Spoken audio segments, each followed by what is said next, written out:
Avec 3,4 millions de kilomètres parcourus par jour, la mobilité en Alsace du Nord prend de multiples formes. Celle-ci s'opère à toutes les échelles du territoire, avec des motivations très variées générées par la diversité de nos modes de vie.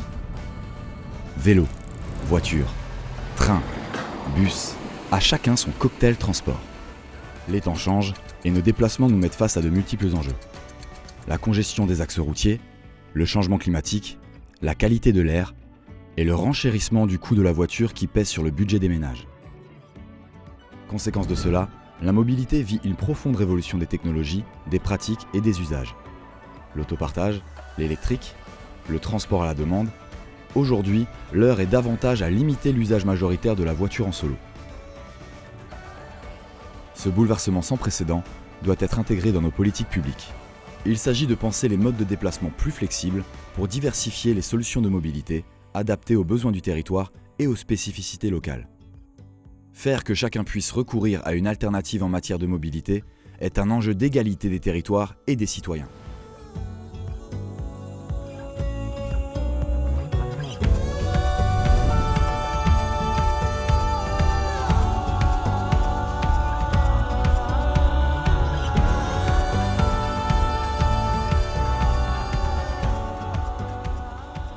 Bonjour, je suis Denis Riedinger et je suis président de la communauté de communes de la Basse-Zorn.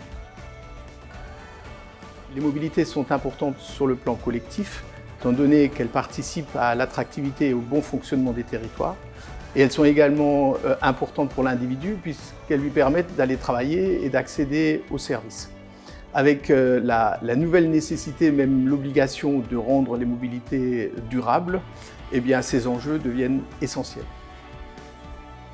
Dans un bassin de vie comme l'Alsace du Nord, les mobilités se déclinent à plusieurs échelles, notamment à l'échelle urbaine, interurbaine et puis une échelle plus rurale. Les réponses à apporter seront donc différentes selon le contexte dans lequel on se trouve ou selon les besoins qu'on souhaite satisfaire. La loi LOM fixe un nouveau cadre permettant aux EPCI de devenir autorité organisatrice des mobilités. Alors on sait que la région, elle va garder la compétence sur ces services. On parlait du train, du bus, etc. Les EPCI viendront donc apporter un complément. Ce complément, il se décline en différents dispositifs et on peut prendre l'exemple des bus urbains, on peut prendre l'exemple des pistes cyclables.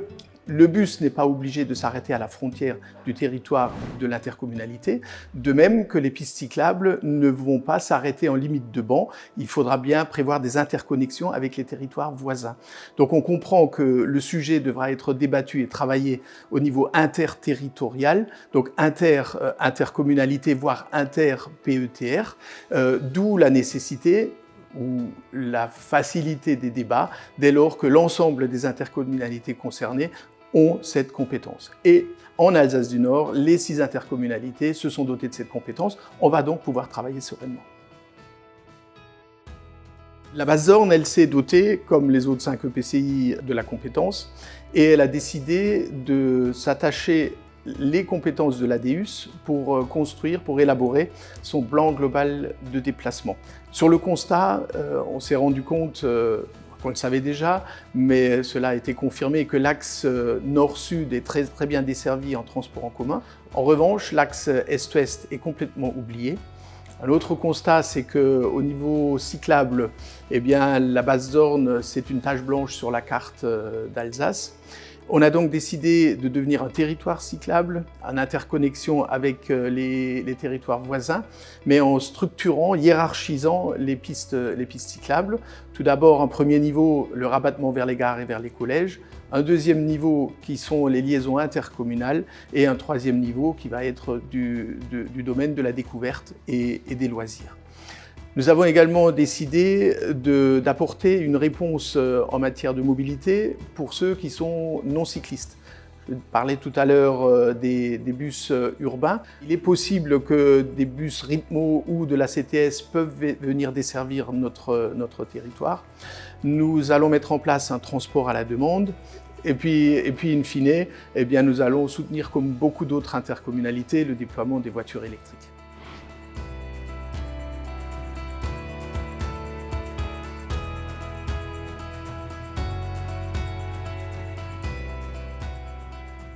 comment se déplace-t-on aujourd'hui en Alsace du Nord et quels en sont les enjeux?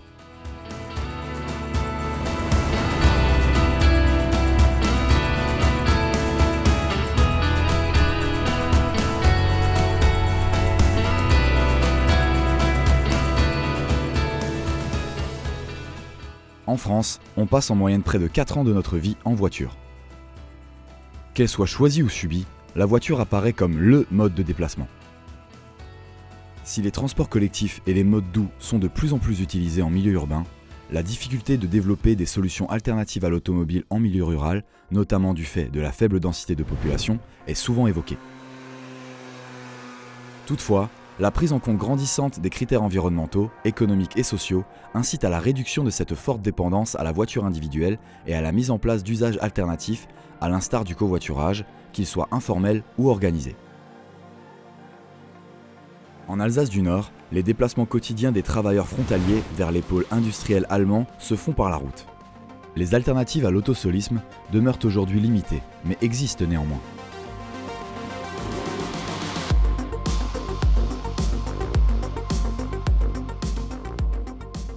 Bonjour, je m'appelle Olivier, j'habite Ober-Odern. Je suis covoitureur depuis une dizaine d'années. Je viens ici à Athènes avec ma propre voiture pour prendre le minibus pour aller travailler à Michelin à Karlsruhe. Le covoiturage s'organise entre nous, donc on est 9 personnes à utiliser ce minibus. Une première personne part de Preusdorf pour faire le ramassage, pour ici ensuite arriver à Athènes, je suis le dernier. Ensuite direction l'Allemagne, on travaille tous au même endroit à Michelin-Karlsruhe. Donc j'ai choisi ce mode de covoiturage parce que c'est bien plus pratique pour moi. Je pose ma voiture ici, ça m'évite de faire des kilomètres. C'est un peu plus avantageux économiquement. Et surtout, c'est vraiment un grand confort puisque ça me permet de rouler beaucoup moins. Je roule 2-3 fois par semaine maximum. Je n'ai pas d'autres moyens qui me faciliteraient vraiment d'aller au travail. Donc j'ai choisi le covoiturage puisqu'il n'y a pas vraiment de train qui me déposerait devant le travail comme ça, qui me récupérerait à quelques kilomètres de la maison. Le vélo, c'est trop loin. Et surtout, l'entreprise Michelin ne propose plus de service de covoiturage comme elle le faisait à l'époque avec un bus. Donc pour moi, le covoiturage, c'est la meilleure solution entre collègues.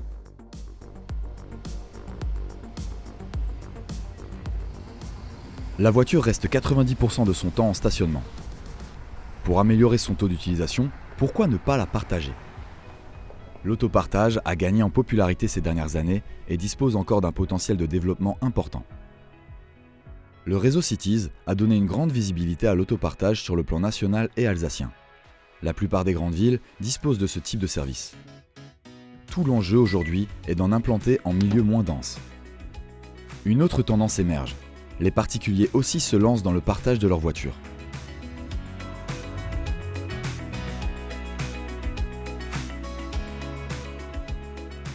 Le couple véhicule partagé Internet promet une alternative crédible à l'autosolisme. Faciliter le partage des voitures est sans doute une réflexion à mener en Alsace du Nord.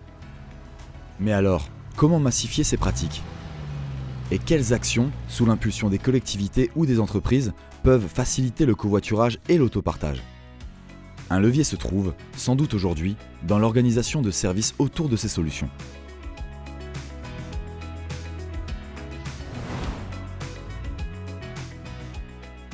Ils prennent la forme de voitures ou de minibus, et aussi entre vocation sociale et préoccupation environnementale, les transports à la demande ont connu un engouement croissant ces dernières années. Les collectivités y voient une réponse pour des publics spécifiques. Besoins ponctuels de personnes non motorisées, souvent âgées, dans des territoires mal desservis par les réseaux de transport en commun, ou encore personnes en horaire décalé, tôt le matin ou tard le soir.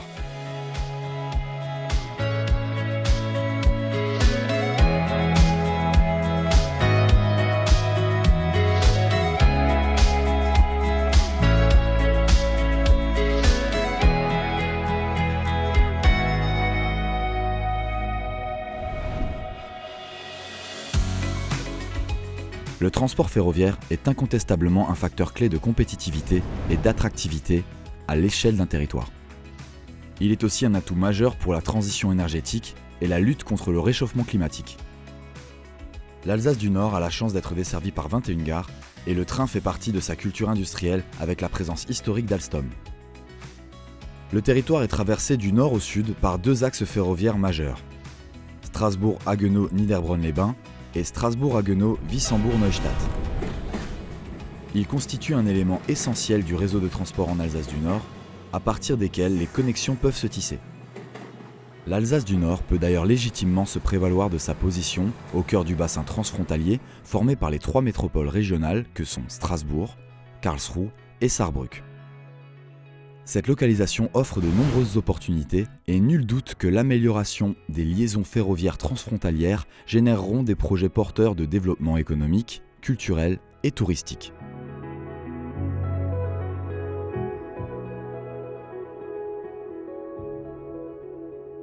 Support de l'infrastructure ferroviaire, les gares deviennent de véritables pôles d'échange multimodaux, à l'image de l'espace gare et services de Haguenau.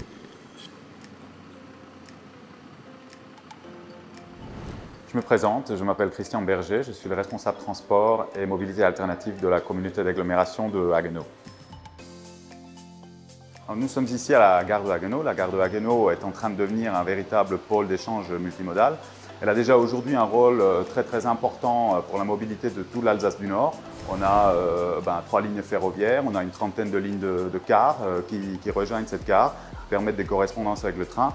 Et on a le réseau Ritmo aussi pour les distances plus courtes. Tout ça draine plusieurs milliers de personnes. On a à peu près 5000 qui sont sur le TER, 1500 qui arrivent par les autocars et 7000 qui empruntent Ritmo.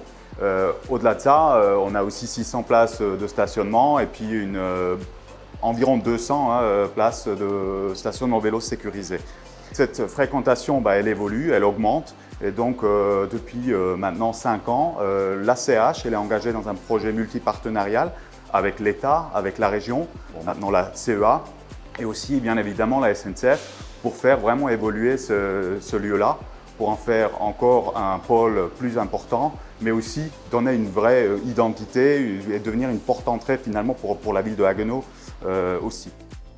À Haguenau, on a la chance que la gare elle est située vraiment en proximité immédiate du centre-ville. Elle est collée au cœur historique de la ville avec sa zone piétonne. Donc c'est non seulement un lieu de mobilité, mais c'est aussi un lieu où les Haguenauviens y passent tous les jours pour rejoindre le centre-ville, pour aller à l'école, pour aller travailler. Donc non seulement pour forcément prendre le train. Donc on n'est pas dans un fonctionnement qui est purement concentré sur ces correspondances avec les différents modes de transport. Dans le projet de mutation de ce pôle, le renforcement du lien, la simplification des cheminements piétons entre le centre-ville et la gare est quelque chose qui est très important. La volonté de la ville, c'est aussi de développer du logement, mais aussi des bureaux, du tertiaire, pour encore densifier autour et faire en sorte que ce soit un vrai morceau de la ville. La communauté d'agglomération, elle a pris la décision, parce que c'est quelque chose qui fonctionne très bien. C'est demain, dans les années à venir, de développer le même principe de pôle d'échange multimodal dans les grandes gares de l'agglomération. Donc c'est Brumath, Bischwiller et Momenheim principalement qui sont concernés. On va développer des correspondances bus, du maillage vélo plus renforcé pour rabattre vers la gare, du stationnement vélo et aussi augmenter la capacité du stationnement voiture. On l'a vu, les gares évoluent pour satisfaire les attentes des utilisateurs.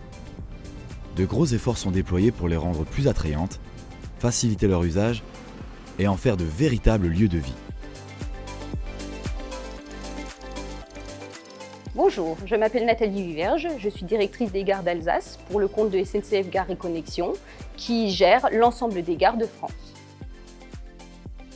La première fonction d'une gare, c'est d'être la porte d'entrée sur la ville qu'elle dessert. Dans une gare, aujourd'hui, nous allons trouver bien sûr le parking et l'intermodalité avec le mode de transport, on va dire historique, qui est la voiture. Mais aujourd'hui, on se diversifie de plus en plus. Et dans nos pôles d'échange multimodaux, nous allons trouver l'abri à vélo. Nous allons trouver également dans certains endroits des stations de trottinettes. On est également sur toute l'interconnexion avec le bus. Par exemple, ici en gare de Haguenau, nous avons le lien direct avec l'agence Ritmo et également toutes les bornes taxi ou également les parkings en lien avec le covoiturage.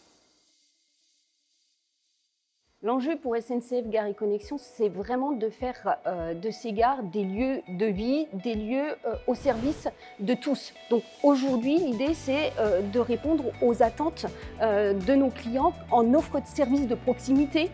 Donc par exemple, c'est le cas aujourd'hui à Haguenau, nous avons des offres de panier fraîcheur ou la ruche qui dit oui, qui apporte dans les gares les produits frais de nos campagnes, entre guillemets. Et l'idée, c'est vraiment de se dire, dans nos gares, aujourd'hui, nous avons des mètres carrés de libre.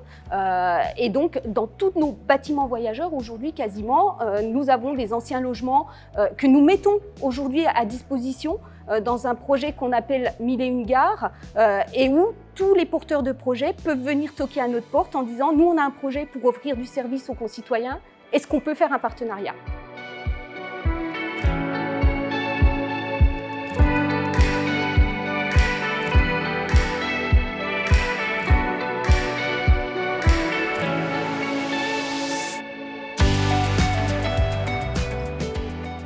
Les gares structurantes, oui, mais les plus petites aussi.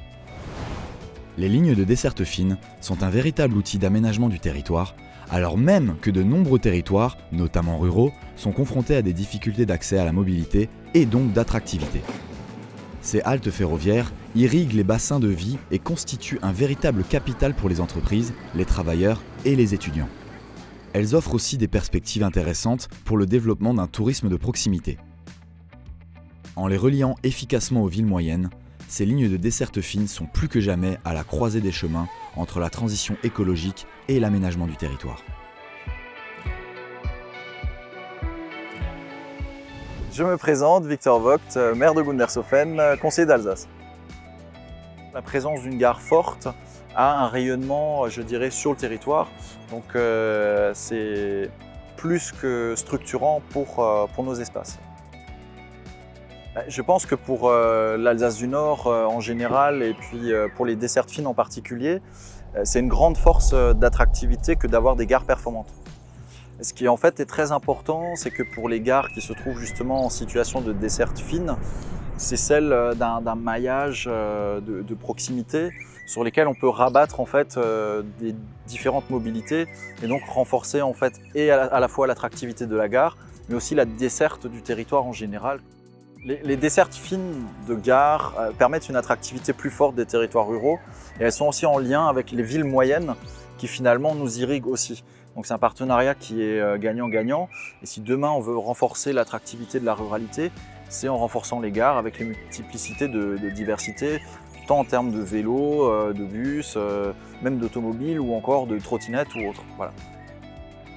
Une gare forte, c'est celle qui connaît un rabattement fort. Donc il faut la relier au reste de son hinterland et de son territoire. Le pôle d'échange multimodal qu'on prévoit de réaliser à Gundershofen s'inscrit pleinement en fait dans cette logique, puisque finalement l'objectif étant de renforcer Gundershofen tant en tant que point de départ pour rejoindre son travail, pour partir en vacances, pour aller à son lycée ou à son collège, ou à l'inverse, attirer des gens qui travaillent chez nous ou attirer des gens qui veulent peut-être passer quelques jours de vacances, fréquenter nos restaurants. Et comme le site est situé en plein cœur du centre-ville, finalement ça va redynamiser, revitaliser en fait finalement notre centre. Donc la gare, c'est un outil stratégique en ruralité. C'est un investissement qui est certes important, mais dont l'impact est bien plus important finalement que le montant de son investissement, dont le but étant à terme aussi de le mettre en cohérence avec tous les autres réseaux de bus, de pistes cyclables. Voilà. Donc c'est clairement gagnant-gagnant.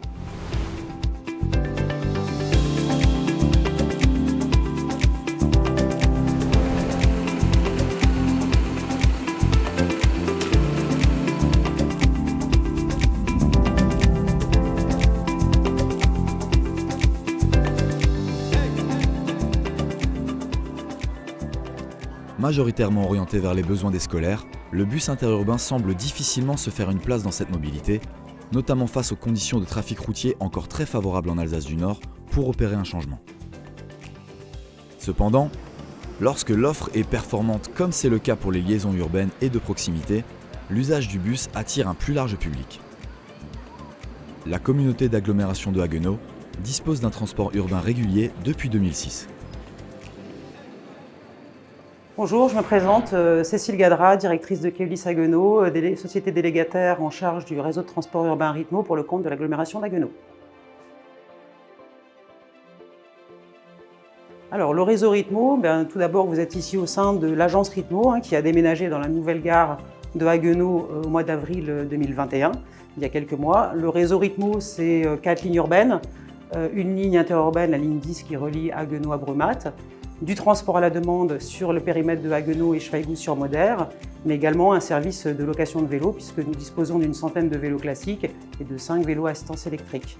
Le réseau Ritmo, il est organisé autour de la gare puisque les bus sont en correspondance avec les TER sur l'axe Haguenau-Strasbourg.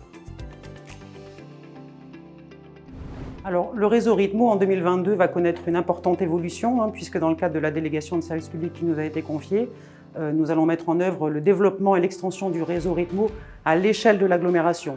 Ça veut dire que l'ensemble du territoire disposera d'une offre de transport, que ce soit en ligne régulière urbaine, pour les communes de Brumath et de Bischwiller qui vont bénéficier d'une extension du réseau urbain, que ce soit en ligne non urbaine pour relier les pôles d'attractivité de l'agglomération d'Haguenau.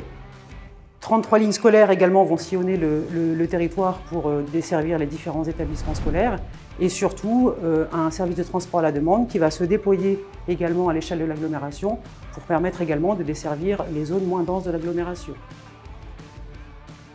Une autre évolution en matière de numérique puisque nous allons proposer à la fois aux utilisateurs du transport à la demande l'utilisation d'une appli simple qui permettra de réserver son transport à la demande de façon simple, une application type Uber. Ensuite, nous aurons une nouvelle billettique dès 2022, un système de validation sans contact qui sera plus simple à utiliser pour tout le monde. Et enfin, un système d'information voyageurs temps réel avec l'installation de bornes en gare, mais également via une application également. Les clients pourront suivre en temps réel l'avancement de leur véhicule sur leur trajet. En complément de ça, le service de location de vélo va être également développé, puisque grâce à une agence mobile, nous allons pouvoir aller au-devant de la population pour effectuer la location au cœur des villages de l'agglomération.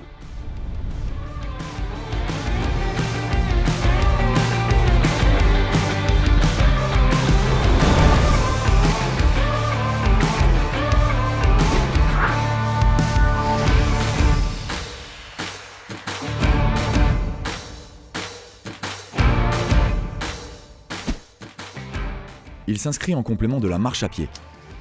Non polluant, peu coûteux, accessible à tous et bon pour la santé, le vélo a de nombreux avantages pour les utilisateurs, mais aussi pour la collectivité. Si le vélo en milieu rural demeure surtout une réalité touristique, son usage au quotidien se développe.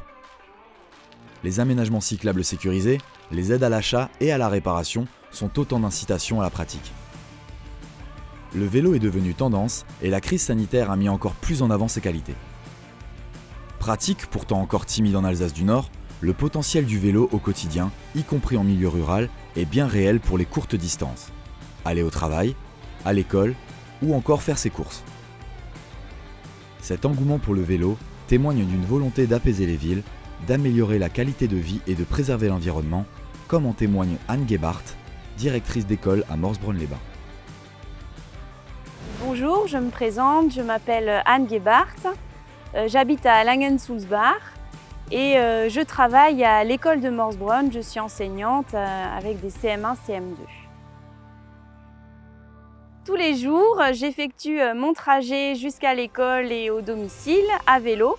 Donc ça représente à peu près 8,5 km le matin et le retour, pareil, environ 17 km par jour, quelles que soient les conditions météo.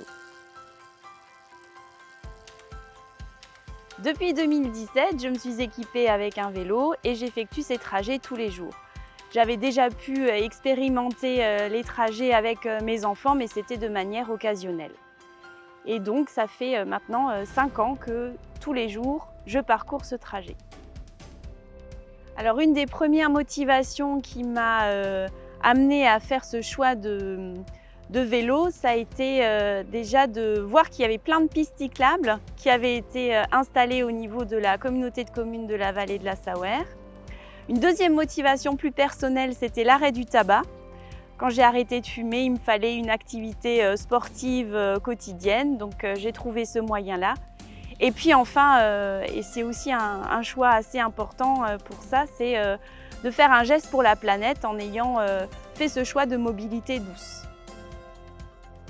Alors les difficultés qu'on peut rencontrer sur le trajet, la première, elle est plutôt à l'arrivée, d'avoir un lieu de travail qui propose un endroit où on peut se changer et où on peut prendre les repas. Une deuxième difficulté est liée à l'espace urbain. Certains carrefours sont compliqués à traverser. Et enfin, une difficulté plutôt personnelle, l'organisation familiale. Si on a encore des enfants en bas âge, devoir gérer ça le matin, ça peut être un frein aussi. Les avantages à venir travailler à vélo me permettent d'avoir un sas aussi de décompression ou de me préparer au travail. Sur mon vélo aussi, je me sens en totale liberté.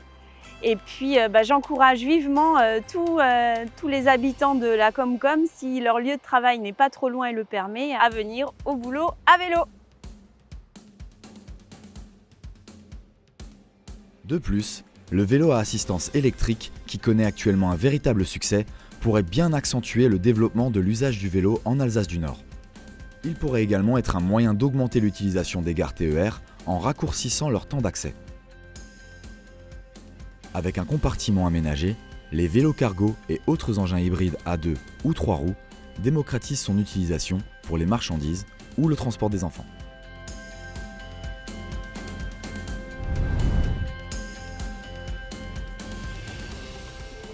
L'Alsace du Nord, comme d'autres territoires, connaît ces dernières années une évolution des pratiques de mobilité avec l'apparition d'une multitude de nouveaux engins de déplacement personnel, le plus souvent motorisés.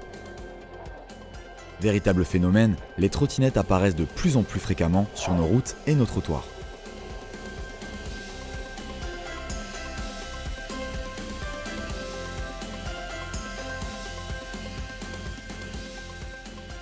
La mobilité vit une profonde révolution et ouvre des perspectives inédites pour notre territoire. Le télétravail, boosté par la crise sanitaire, contribuera également à changer la donne et le numérique aura sans doute un rôle important à jouer.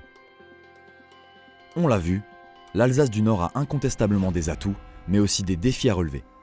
À elle de s'en emparer en engageant son Grenelle des mobilités pour bâtir des stratégies communes. Entre les modes classiques et les modes hybrides, au territoire de proposer collectivement la souplesse de l'aménagement et des services pour y répondre. La voiture gardera sans doute une place importante dans la mobilité des personnes, mais l'essor des mobilités collaboratives pèsera dans l'organisation des territoires de manière plus indirecte que les modes lourds, mais bien réelle, en particulier pour les territoires périurbains et ruraux. La révolution de la mobilité est en marche en Alsace du Nord. Aidons-la à se concrétiser le plus rapidement possible.